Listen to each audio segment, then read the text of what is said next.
YCP పాలనలో ఆనాడు ఎంపీగా ఉన్న కృష్ణదేవరాయలు వరకపూడిశలకు అన్ని అనుమతులు వచ్చాయని చెప్పిన విషయాన్ని గుర్తు చేస్తూ మరి వరకపూడిశల ప్రాజెక్టును ఎందుకు నిర్మించడం లేదో గొల్లపల్లి ప్రజలకు చెప్పాలి. గొల్లపల్లి మండలంలో తాగునీరు సాగునీరు అందజేయడం వలన ఈ ప్రాంత వాసుల కష్టాలు కొంతన్నా తీరి వారి జీవన స్థితిగతులు మారే అవకాశం ఉన్నది.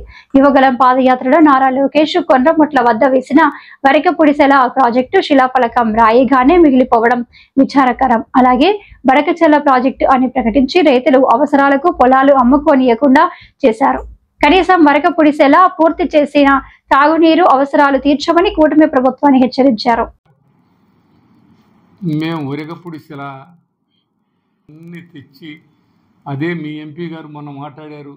ఆనాడు మా ఎంపీ గారు ఆయన అన్ని పర్మిషన్లు వచ్చి నేను చెప్పారు. మీ ఎంపీ గారు ఆనాడు మా ఎంపీ గారు అన్ని పర్మిషన్లు వచ్చిన సంగతి మరి ఆయనకు తెలుసు. అన్నీ ఇచ్చారు. సంవత్సరంన్నర అయింది. ఏమయ్యా ఆంజనేయులు గారు ఏదబ్బా వరకపూడిశల దేవుడికి తెలియాలయ్యా బాబు. మా గ్రామాలన్నీ మా ఇంట్లో మా బిడ్డ పెళ్లి చేసుకోవాలన్నా ఎకరం కొనేవాళ్ళు లేరు.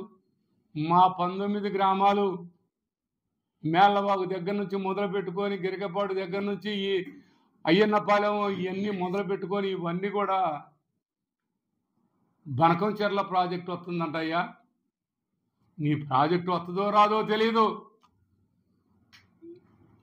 మంచినీళ్ళకి ఆ వరకపూడిశలను తీసుకొస్తానన్న మాటలు ఏమైనా ఈ సంవత్సరంన్నరని ఈ పాలనలో అని అడుగుతూ ఉన్నాను. మా ఎంపీ గారు ఏం చేశాడండి? నేనేం తెస్తున్నాను అయిపోయింది రేపు వరకపూడిశల వచ్చింది అని అన్న. ఇవ్వండి హిట్టు కదా. మీరు హిట్టు కొట్టామని చెప్తున్నారు కదా. ఇంతకంటే మేము చెప్పగలిగింది ఏం లేదు. మీకు నమస్కారం అయ్యా. ఆ బొల్లాపల్లి మండలం వాళ్ళనేవాళ్ళు లేడు. వాళ్ళు అన్యాయంగా బలైన పరిస్థితి ఆ బొల్లాపల్లి మండలం.